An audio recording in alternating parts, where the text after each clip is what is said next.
Hi guys, may ituturo ako sa inyo para sa dito download via Ventosa. First download muna kayo sa Play Store ng TRP Tunnel VPN.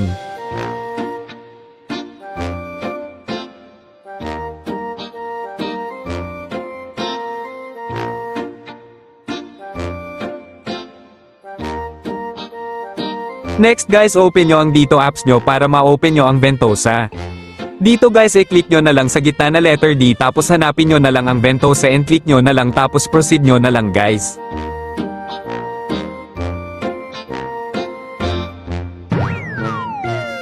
Next guys, open nyo ang TRP Tunnel tapos connect nyo na lang guys.